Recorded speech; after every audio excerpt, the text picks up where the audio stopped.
Okay, we have been MIA. We have. For good reason. Yes. That will disclose a little bit later in the video. As you know, we've been trying to flip Nova. But it has been a crazy couple of weeks. So y'all sit down, get your popcorn. All right, this is not the little 1 minute Instagram video. We need your attention. Buckle up, here we go. And it's a testimony. It is, it's a testimony. He can attest to the fact that I've been a little bit of a Nazi about wanting to do this video. Because I felt like it was really important to tell the story of what has happened. The last couple weeks, we posted a few times about trying to flip Nova because we have never had a Breech baby. This is our first Breech baby experience. And so we learned a lot in a couple weeks about all the ways and methods to flip a breeched baby. And we did all of them. I guess when I say all of them, we did spinning baby methods.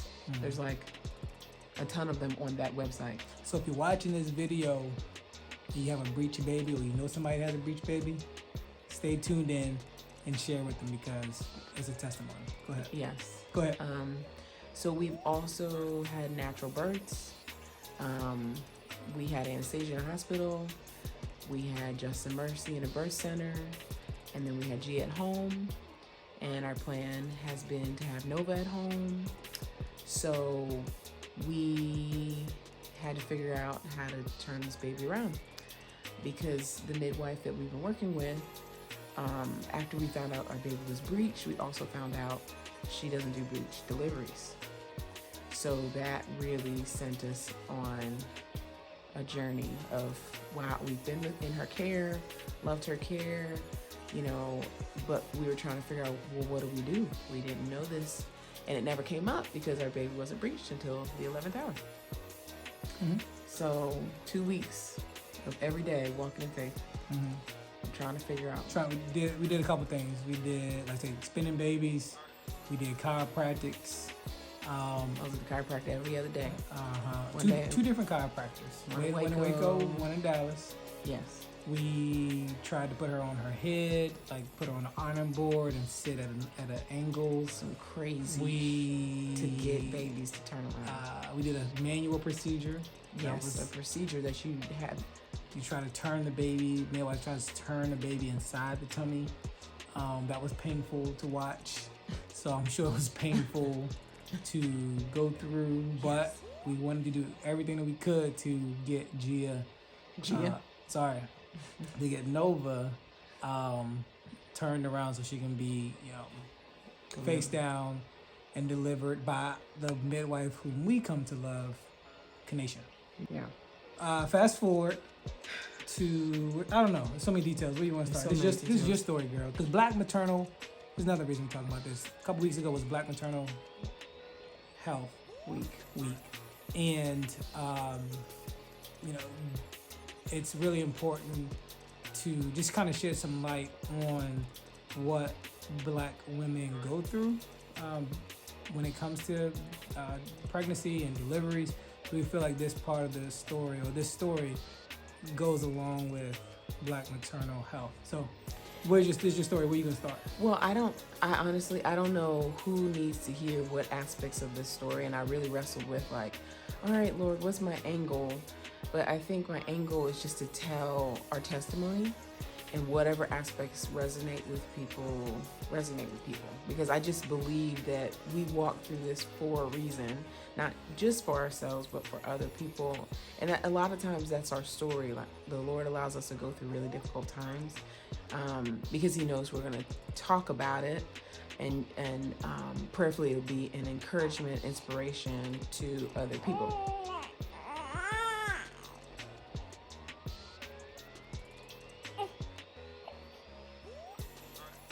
So you heard from our surprise guest, but you don't get to see her until the end of the story. So you gotta listen. Jump back into the story, girl. Okay. All right, where you at? So we explored going back to our other midwife in Waco because she said she would do breech. We explored that. You know, that didn't work out. So then we also explored another midwife that was recommended to us, that would travel to us in Dallas, that was from Waco. Mm-hmm. And so by the time we were talking to that midwife, you know, she was out of town, and she said she would come, and this is last weekend. She would come up to meet us on Saturday, so that we could kind of have a meet and greet, and then we could talk about when we're going to induce and what that's going to look like. Again, in conversation with her, she was going to have somebody come and do an ultrasound to check my placenta. So my placenta is a big part of the story, because in my previous pregnancies, I've always had a lot of challenges with delivering the placenta. And what I'd learned was that my placenta was aging rapidly with my pregnancy. So I can't wait until due date or pass, because it is not functioning the same. Mm-hmm. It's a major health concern to Mm-hmm. baby and mommy, but go ahead. Yeah. And so that's why we felt like we were racing against the clock. Like, we need to make a decision, because we have to break my water. Because that's another aspect. 4 kids, I could dilate to a 9.5, and my water has never broken. Literally, we've always had to break it to just, okay, go ahead and have the baby. So we felt like we were racing against the clock. You know, it was extremely stressful, because even introducing another midwife is like paying for another round of care. Yes. Like basically starting over financially. And so, yes, the financial piece was stressful, but it was really the health part that was stressful. Like, placenta's aging, have to break water soon, baby's breached. And so the more we're learning about breech, the more we, you know, healthcare professionals, the perspective that we've heard over and over again over the last few weeks is like, we just have to tell you the risks. We have to tell you the risks. We have to tell you the risks. And so we're going in appointment after appointment, meeting after meeting, hearing what felt like doom and death over and over and over and over about delivering a breech baby, and all the risks that come with it, and the likelihood of them needing to be resuscitated, and, you know, there could be dislocation in their shoulders, and all this stuff. Like, all the things. Every time we're meeting with somebody, because they have to tell us the risks, right? So all the while, we're still trying to figure out, okay, what is the best thing? You know, I didn't want to be in this position where I'm like, this is my birth plan, and I'm not doing anything else but this plan. You know, it was very much like, Lord, what are we supposed to do? Yes, this is our plan. Will I grieve this plan if we can't do it? Perhaps, but what is the right thing to do to care for me and the child as best we can? So by Thursday, we had another appointment with our current midwife in Dallas, and we're talking through what the potential plan is. You know, we had contacted our midwife in Waco about trying to deliver that weekend. That didn't work out with her. So we're in conversation with another midwife, and this is all Thursday. And she says, oh, most definitely, I can do it. She would do it at a price we can afford. She's like, but, you know, I'm in Odessa, Texas right now. I just delivered a baby, but I'll be back by Saturday, and we can meet and we can figure out the plan. She said to me, you know, I don't usually break water. That's just not something I do, because I believe the Lord is going to orchestrate a plan. She's like, but I hear you. I understand why you want to, and I respect that. So we will figure out what the plan is. She said, but I want you to prayerfully consider if God is just doing a new thing with this baby. This is nothing like anything you've seen before with any of your children. Just prayerfully consider that, you know, maybe you don't need to break your water. Like, this doesn't have to be the exact same way that it's been with your other children, because none of this is happening the same way. So that really, it resonated with her. And I think a big part of Brittany wanting to, and me supporting breaking the water, is because with Mercy, her placenta had got so old that it was a miracle that she's here, because the once we had to go to the hospital, they said, how many weeks are you overdue? Because the placenta seemed like it was old. Mm-hmm. But based off of her due date, we found out this pregnancy that her placenta just ages a lot faster. So the reason why we were like, hey, we're not going to play around because we don't want anything to happen to Nova. We want all the nutrients to be able to come from the placenta to her. So she says that, the midwife says that to her. We go home, we're at home at that point. We go to Friday. Thursday we went to Bird softball game. Mm-hmm. And I just was able to have just a lot of peace on Thursday. Thursday was really pivotal for me because I was able to settle my heart, mind, spirit, and just be still before the Lord. And I just had a lot of peace. I had a lot of quiet time and open-handedness of this process. And we randomly get a flat tire coming back from her softball game, which that's an important detail because him and I then had to drive out to the car to wait for AAA. We had a sitter with the kids, and him and I were just able to just sit and laugh and talk and pray and just be, Thursday. So there was just a lot of alignment and peace for both of us. Mm-hmm. And so at this point, we were just planning to meet with the midwife on Saturday. And we had talked with our midwife in Dallas and said, in the 0.00001 chance that my water breaks. What's the plan? And she said, if that happens, she was like, Jesus, if that happens, I'll come out. I'll grab one of my one of her colleagues, and we'll come deliver the baby at the house.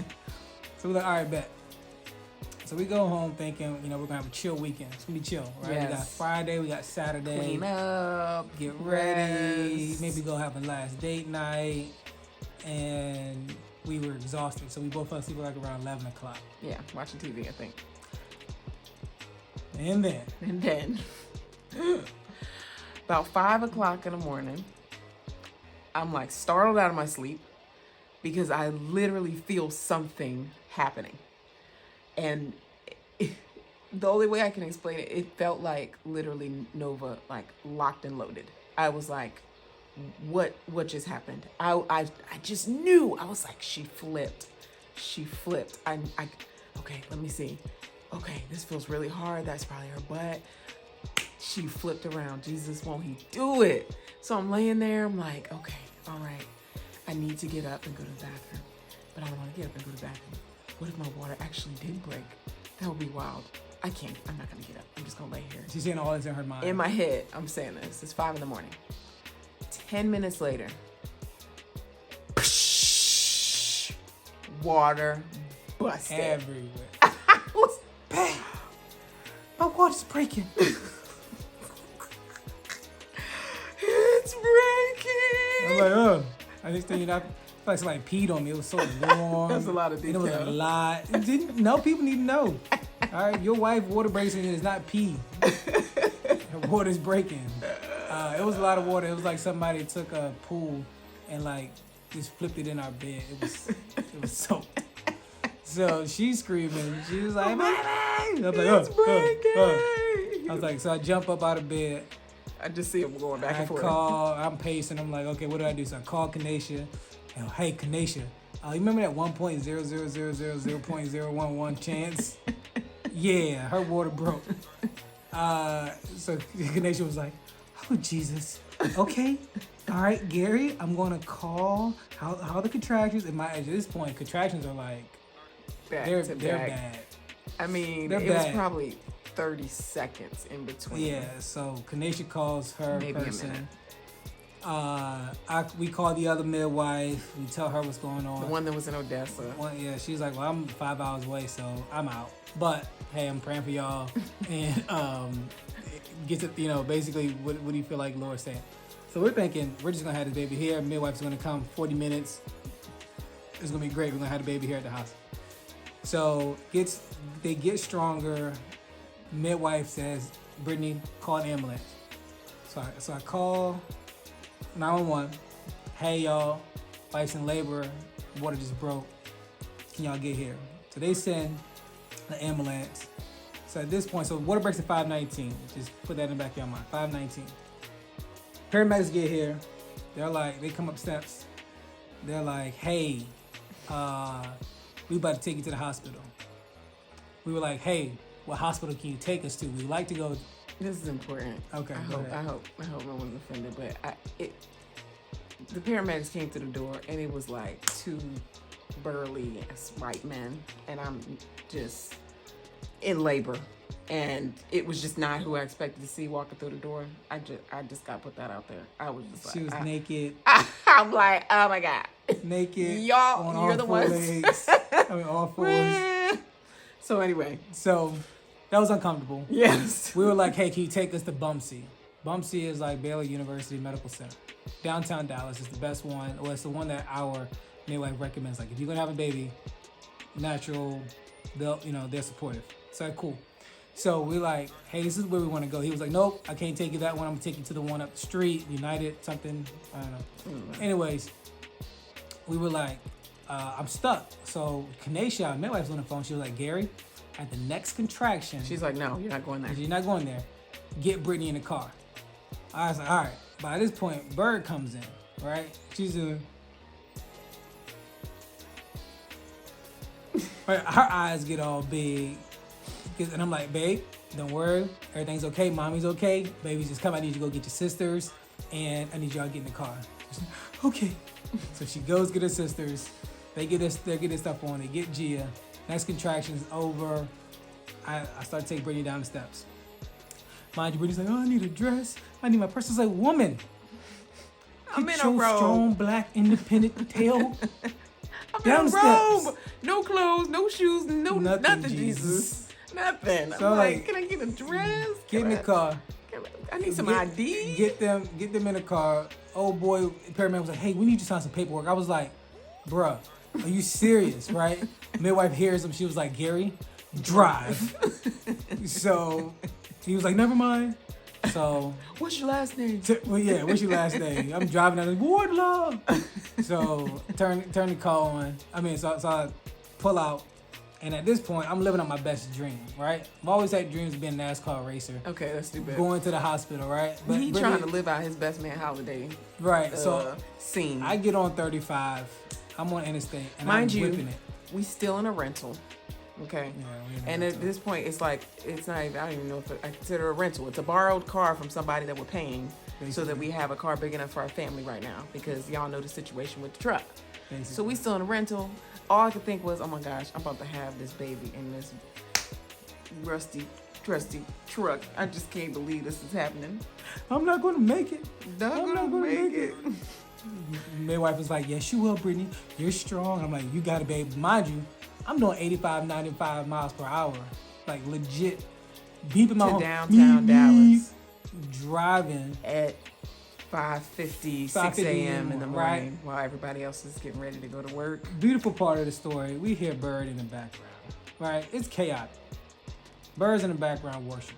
Don't know what song she was worshiping. What she was saying. I can't remember what song, but it was beautiful. All I know is she was belting her little heart out. Belting it out from the back. Jesus. I was like, okay. She was singing. So the girl was singing. So we get it. So we're like pushing. Basically, like contractions are coming. It's not. And she said she could have pushed in the car. I know I could have. So I'm like, no, hold it. 5 minutes away, 2 minutes away. So we pull up, boom, hop out the. He had called a family friend. So our nannies that we used to have in Waco, they live up here. Their mom lives up here, very close to them. Called her. She met us at the hospital. Yeah. So the Kanesha's on her way. So Kanesha pulls up at the same time. I jump out the whip, run in the hospital. Where's labor and delivery? Everybody just chilling, like walking like it's 6 o'clock in the morning, like they ain't got nowhere to go. So I'm like, where's labor and delivery? They're like, that way. I run, bang on the door, do. They open it up. Hey y'all, my wife's having contractions. Her water broke. Baby's breech. She's like that. Hey y'all. I don't even want to say hey y'all. I said my wife is in labor. Baby's breech. Water broke. All right, that's what I said. So we So they all rush out, get to the car, get the wheelchair. Yes. Put her in the wheelchair. While I'm in the car, my baby's still singing her heart out, worship song. She had unbuckled. She had came to the front. Trying to console. She was on mommy like this, worshiping. Everything in me wanted to be like, girl, get off of me. But I was like, I can't break my baby's spirit. She was like, let me just let her have this moment. I didn't. I controlled myself. It was hard. I was in a lot of pain. So proud of you. And she was just worshiping. Holding my head, leaning on my head. So all the people run out. They run out. They get her in the wheelchair. They take her in. I go to park. Right? I go to park. I go in the garage. Unload the girls. I come back in. Family friend, Miss Regina, shout out to you. We love you. She came there. She took the girls and handed out to the girls. Me and the midwife walking at the same time. Now, this is the part of the story. Everybody knows us. If you watch this video for the first time or you don't know anything about us, we do a lot of racial reconciliation, talks about racism. So understanding race in America and how it literally impacts it just has so many touch points. In this situation, it had a touch point. So my wife, we are, middle class African Americans, and, we still go through the struggle. So this experience, I'll let her take the lead on it, but I walk in and all I see is about 10 nurses and doctors, all white women, standing around my wife while my wife is looking up at them, and they're got about a U shaped around her, like literally probably 10 to 12 people. Yeah. So when he had dropped me off, they all, everybody ran out. They put me in a wheelchair. Boom, boom, boom. All these bumps wheel me into the labor and delivery. It's all kind of a blur. I just know I got to the room and was on the bed somehow, and they start talking to me like all I hear is C-section, high risk, C-section. What are you gonna do? And C-section. I'm like, wait, what? And they're basically telling me, you need to have a C-section. You need to do it right now. And we have to hurry up and make a decision. What's your decision? We need to get you an epidural. Because we got to get your... And I was like, wait, what do you mean? I have to have a C-section right now? And they're like, yeah, you need to do this right now. What's your decision? And I'm like, wait. So they're like, you have to get ready for epidural, because it's just much riskier that you're going to feel what's going on if we try to put you under later. So we have to get your epidural, and you need to go ahead and do C-section. It's too high risk. You're breech. Da, da, da, da. And I'm like looking around, and I honest to God, I was like, this cannot be real. And the reason it felt so unreal is because it felt like bullying. Like, I'm not trying to be extra, but I was like, I am in the middle, I'm in labor, active labor. There are, he says 10, it felt like 15 doctors, nurses, mostly women. There were a couple men. And they're all standing over my bed, but no one, it was not a conversation. It was not a, hey mom, I know this is stressful. This is where we are. Here's what you need to think about and consider. And this, it was like, no, like literally they were scowling. That's why it felt like a joke. Like, this can't be real. This cannot be how you all approach women when they come in here and have to make a decision like this. Like, I know that I'm unique in the sense of I have a lot of conversations about these various scenarios about Black maternal health and being informed and recognizing what the percentages are for C-sections and why they're so high and why there's more appeal for the hospital to go that route than to consider taking a riskier route that might be better for me. Like, I've had these conversations at length. So I'm not as intimidated as someone that comes in here that literally I am defaulting to you because you are the medical professional. I'm scared. I want my baby to be okay. I want to be okay. So I'm defaulting to you. I literally sat there like, this is how this goes? Mm-hmm. No wonder every single person opts for a C-section if this is how the conversation goes. You are looking down at me. You're scowling at me. You're telling me that I'm too high risk. You know nothing about me. I don't even know if you know how far my contractions are. You haven't even checked me for dilation. You haven't done any of those things, but you're telling me I have to have a C-section. All you heard was water broke, breech, and we understand to an extent hospital protocol. Yes, but I was dumbfounded at the delivery and the way that this was playing out, because here's the other piece. Gary's not there. My midwife ain't there. It's literally me. So no support. Me. And I'm like, okay. I was very intentional. Okay, I'm not gonna tailspin. Couple seconds later, after they're standing, what are you gonna do? Gary walks in.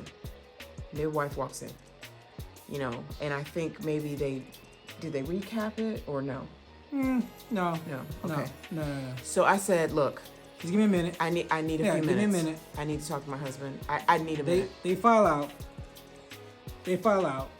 I'm like, all right, what's going on? She tells us what they just said. So at this point, I'm calling our birth. Right before they filed out, they did check me for dilation, because I was like, what? They're like, I mean, you're a 7. There were a 7. Yeah.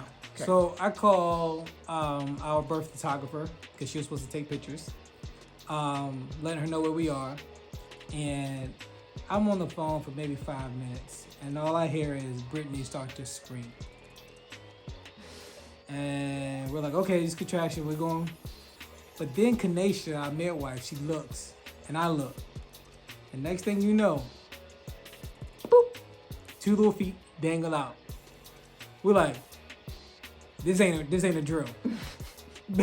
Baby's coming. Baby's coming. Baby's coming feet down. Nurse, doctor. Midwife goes out and yells, all right, guys, my bad. So camera cut off, phone died, and we don't even know where we were in the story. So if we repeat something, just charge it to the heart. So body is out by the time the nurse gets in. Feet popped out. It wasn't just the nurse, it was the fleet. The fleet, my bad. The nurse and doctors. The nurses and doctors. So by the time they get in, baby's body out, right? And this is what I don't know if I said it or not already, but what we appreciate about Kanesha so much was, despite her not being, the primary authority in the room, like, in our eyes, she still was. Like, she was the focal point for me. She was the focal point for my wife, and I appreciate her for that. I appreciate her for that so much, because we really do feel like she was able to navigate and direct and had mommy's best interest and baby's best interest at heart. Because at one point, when the baby's told breech, me to flip over. That was another thing that was really important. Get on all your knees. Get on all your knees. Get on your knees. Hands and knees. Is after she ran out to tell everybody, come in, nurse, everybody come in. She had me turn over, because that was part of the conversation too. What are the safest positions to deliver a breech baby? So she had me turn over, and that next push was when I pushed out the body of the baby, and that's pretty much when everybody arrived in the room. So like you said, we're looking to her like, okay, we trust you. We trust you. We know that you are like, what is best for all of us, not what is in the best interest of a facility or an institution, or what's easier for you as a professional, like what's best for us. Because we heard her say, like, don't touch the baby. Mm-hmm. Like, don't touch. Because they were getting ready ready to pull, and like, you don't do that apparently with the breech baby. So she says, Brittany hears one of the nurses or the doctor say, okay, Mom, I need you to push. And Brittany darts her eyes right over to Kanesha. And I'm like, should I push? And she's like, yes, push a little bit. And I pushed a little bit, boop, head popped out. Within a second, and mind you, back in the story where we were telling everybody in the last 2 weeks, you had to resuscitate. Baby's gonna need, if something might happen to the baby where, we might have to break a bone, or we'll have to go inside mommy and bring the baby out. We might have to put the baby on a breathing machine. Whatever the case was, we had in our mind that she may need immediate medical attention. Mm-hmm. So when she cried, immediately, I mean, it was a gift. Relief. It was a gift. I mean, I don't even know if there was a second. I think literally her head popped out and she wailed as soon as she came out, which in and of itself was a miracle and a gift because of the fears that we had to, the rhetoric and the fears we had to combat around what happens when you deliver a breech baby. 90% or whatever the case was, right? Majority of the time. Mm-hmm. But that wasn't our story. That wasn't Nova's story. That wasn't my wife's story. Mm-hmm. It was a story. It was a miraculous story. Mm-hmm. It was a story of a lot of praying, a lot of fasting, a lot of communication, and we were able to see God's hand deliver her with her 14-foot umbilical cord that was attached to placenta. So hopefully we'll tell this part of the story. Placenta, normally Brittany's placenta doesn't come out. Retention is a big issue for me. Right. So placenta came right out. It was perfectly healthy. Mm-hmm. There were no concerns with it, no issues whatsoever. It literally, within 5 to 10 minutes after I had Nova. And so we tell this story, speaking of Nova, we tell this story because, her water breaking, placenta coming out, being breech, all these things are different. These things are new. And that's what we felt God was telling us to name this child was something about hope. But we didn't want to do hope because we didn't want to be cliche. We got a mercy, we got a justice. But we knew it was something in the family of hope, so we both said Nova, and Nova means the expectation of something new. Mm-hmm. Yeah, and that's just been the season we've been in general, and so it shouldn't be shocking to us. I mean, God continues to wow us, but that this whole process of her coming into the world was literally that. We had an opportunity to expect something new because God was doing a new thing. And we had to believe that in faith. And her middle name, literally, Imani, means faith. So we lived what the Lord gave us as the name for this child. And it was a testimony. She said, listen, she's like, I want to tell the people my story. So without further ado, we'd like you to meet Nova Imani Woodlaw. Hey, Nova. Hi. Hey, Nova. She's the sleepiest one, for sure. Y'all put me through so much. Y'all put me through so much. I'm tired. Trying to put me around. I had an assignment to come a certain way, and y'all just kept trying to turn me around. Feet first. 7 pounds, 7 ounces, 20 inches long. 629. 629. That was important. 629. Is when 519 the water broke. 629. Nova slid feet first into the world. Yep. So here she is. That's our birth story. Story. It's amazing to be able to sit here and tell y'all.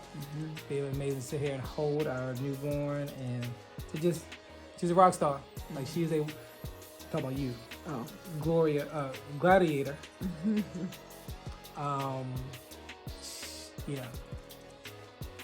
Strength. You bet. Don't be deflecting. You are not even just strong. Like she's a warrior. She's a warrior, and the way you just delivered that baby, like push, and then the baby came out, and you were like, nah. And it was beautiful to see y'all. Y'all should have been there. Yeah. But yeah, that's it. We're gonna cut it off here.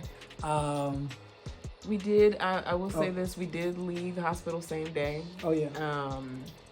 Against medical advice. Is that AMA? AMA.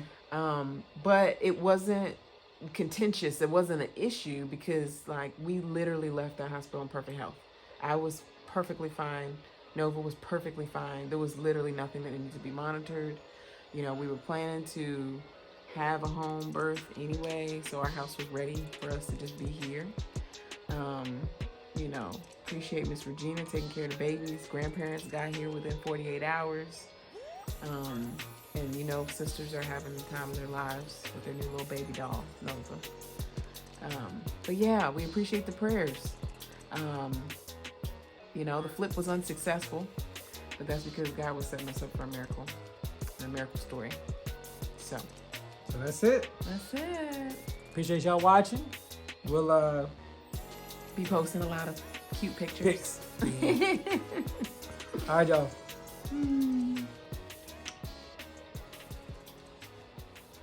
We did it, Novi.